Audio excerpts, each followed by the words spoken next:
Good morning or afternoon, depending on where you are, or evening. Hi, my name is Stiv Wilson. I am the creator of the Story of Plastic film, and I recently started an organization with folks who made the film called Peak Plastic Foundation. And we're working to continue making movies featuring people on the front lines of plastic pollution from their perspective. I think in the grand scheme of the plastic pollution issue, I think a lot of people get microphones amplified on the world stage that aren't necessarily in the leadership on the ground that is doing the work. And our goal in our storytelling is to sort of flip that script a little bit and really hear the perspective of people who live and breathe plastic pollution literally every day.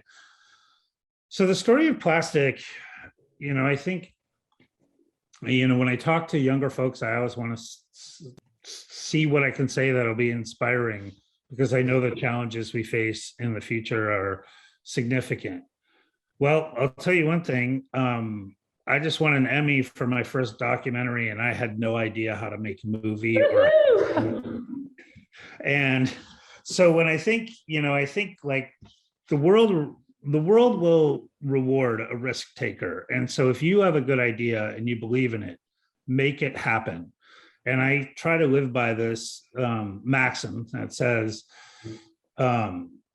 essentially, vision without execution is hallucination. And I live by that, meaning you might have a great idea, but unless you bring it into the world, it's just a great idea. It's just a thought in your head. So I got the idea for a story of plastic in the Philippines. I had sailed around the world studying plastics in the ocean, spent many, many months on a sailboat all over the world, and saw the same thing everywhere. Plastic waste in the middle of the ocean, on shores, on islands. And, it really started to make me wonder, where is this coming from? And what are the power structures that create this kind of pollution? And so I went to the Philippines to meet with some zero waste activists who have pioneered one of the most incredible waste management models in the world. And it's scalable to many other countries.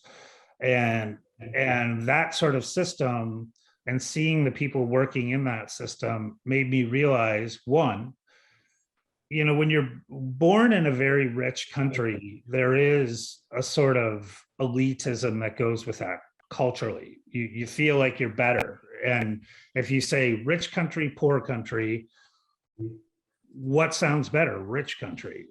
And when you get to some of the poorer countries, you realize that the same leadership that is in your country is there too. And often it's better than what you're experiencing. And I felt, I was studying this plastic pollution issue, and I was reading papers, that originate in the global north. And, I would read reports and strategies that were supposed to be applied to all these different, countries. And I was like, this doesn't sound right. So when I got on the ground in the Philippines, I realized, wow, this is leadership that needs to be scaled to the world stage, because this is a solution and it's hiding in plain sight, but it's not amplified. So, Story of Plastic was really an 11-year journey. I stood in this landfill in Smoky Mountain, and I was like, how do I tell this story? How do I get this out? The whole supply chain of plastic, and who bears the harm?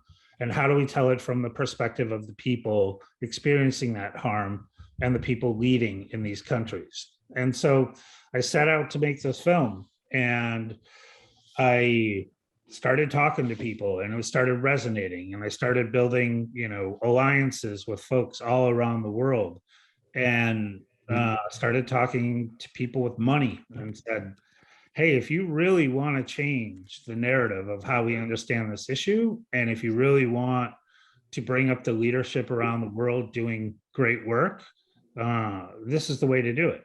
And it was tough. I had a job at the time, was working for an organization didn't understand the film. They didn't see it. They didn't see its power. They didn't think it was going to be a big deal.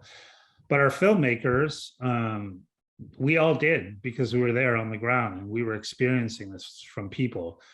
And we kept fighting and kept fighting. And we finally got this made, and all of a sudden it's on Discovery Network, and 50 million people around the world are watching it and using it. And I don't even know where it's gone from here. And that's a cool thing. I got into this issue. I wasn't an environmentalist by trade. I studied philosophy, and I studied the theory of beauty. And I was on a beach on the western shores of the United States in a state called Oregon.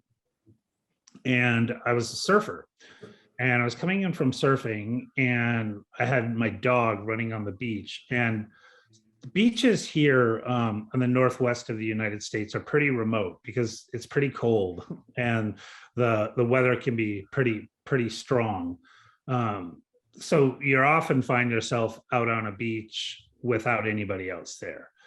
But there was plastic everywhere. And my dog came running up with this plastic bottle in his mouth. And I looked at it, and it had Chinese characters on it.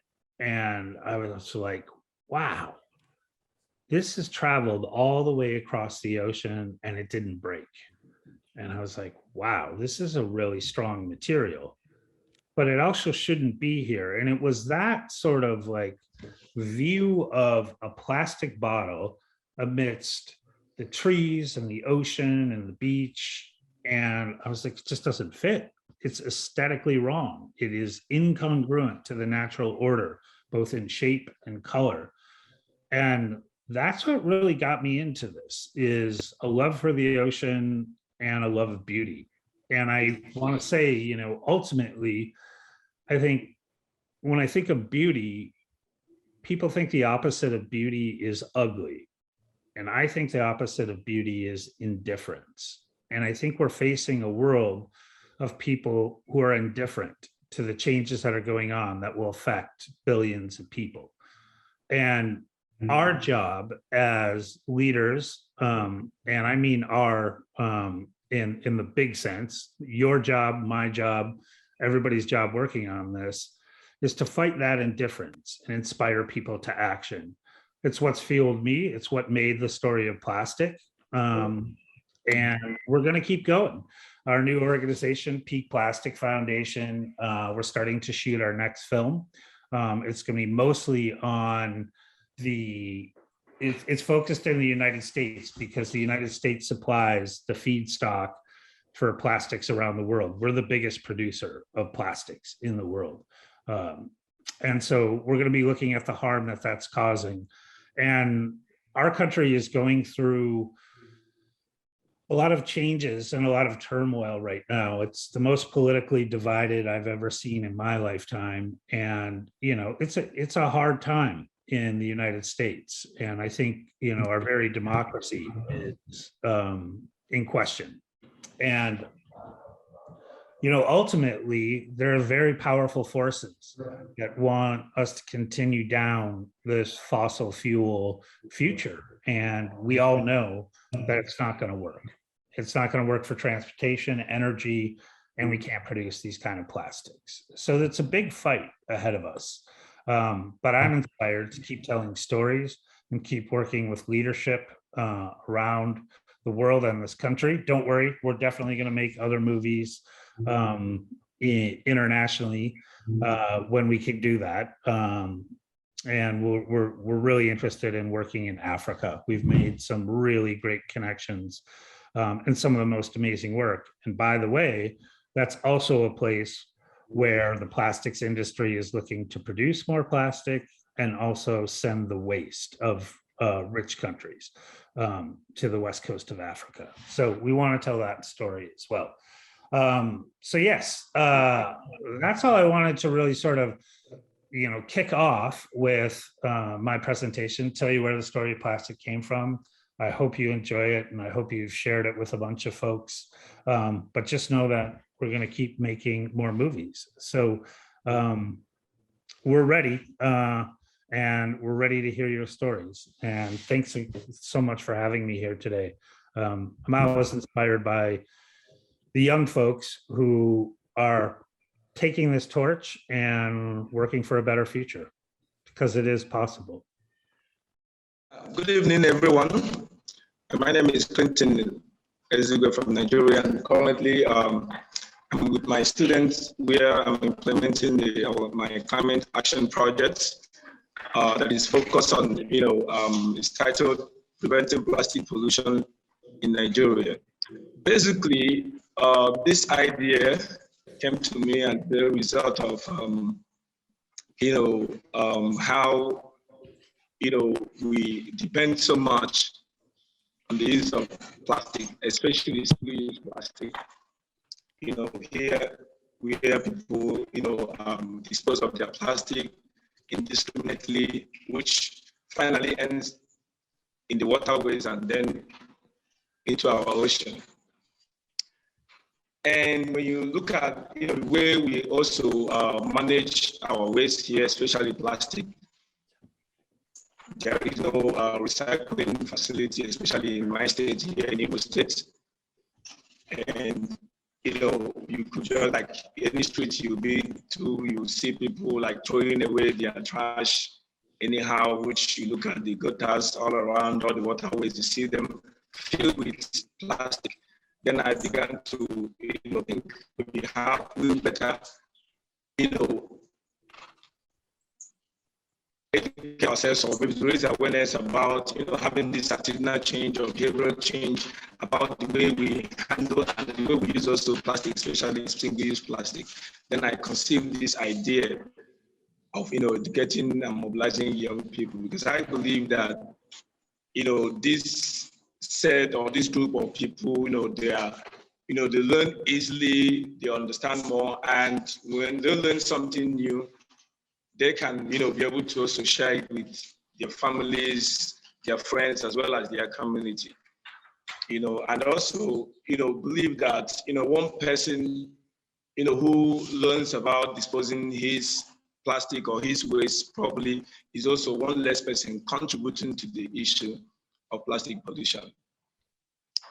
I'm from Imo State, and Imo State, has a river that is, that borders River State, which those two rivers end up in the Atlantic Ocean.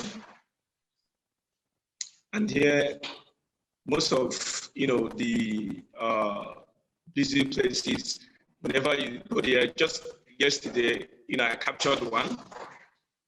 You see how those plastics were floating there. So I conceived the idea, which focus on connecting the children with the reality on ground, taking them on a field trip, on a field walk, so that they can see firsthand the amount of waste that we generate, thereby having a behavioral change and a change of attitude on how we can be able to reduce our footprint. And I hope through this project that at the end, they will be able to have more knowledge about the issue of plastic and how they can reduce them. Not only that, they could also serve as future advocates by educating their fellow friends as well as their family members about these issues. Now, this issue of plastic is not just, like some of the students have asked me, maybe why focus attention on plastic and why care about our ocean. Yes, and like I told them, that's a pretty good question. And one thing is serious about the issue of plastic is that, plastic threatens,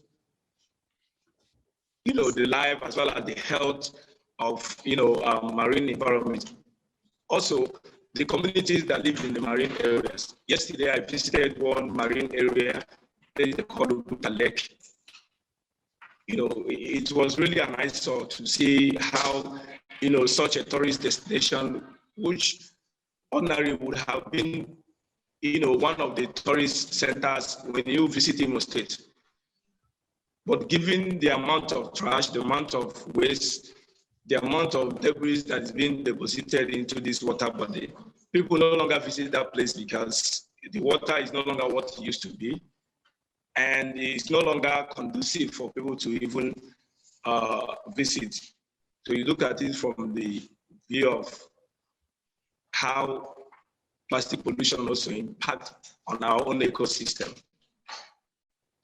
And today, as part of our program, we took the children out for a cleanup so that they can see firsthand about what we're actually talking about. The aim of that is for them to be able to connect with the reality, with the situation on ground, and start to, think about, how can I as an individual, be able to make a change maybe from where I am, because this project is all about, encouraging, individual agency on what we can do as individual, wherever that we are, wherever that we find ourselves, And by the time we came back from the field trip, we were able to, have some conversation around the issue of some of the materials which we're able to gather. A majority of them are plastic. Then we started the conversation on why plastic is the most commonly found, trash whenever we do cleanup, be it local cleanup or the world cleanup. And now we try to, we take them through different, activities, different games, on how, the plastic originates from land and finally end up in the sea.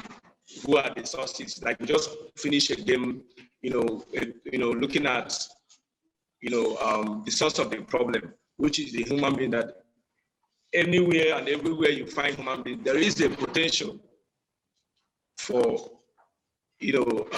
marine debris. There is a potential for you to see trash. There is a potential for a pollution of plastic and littering around our environment.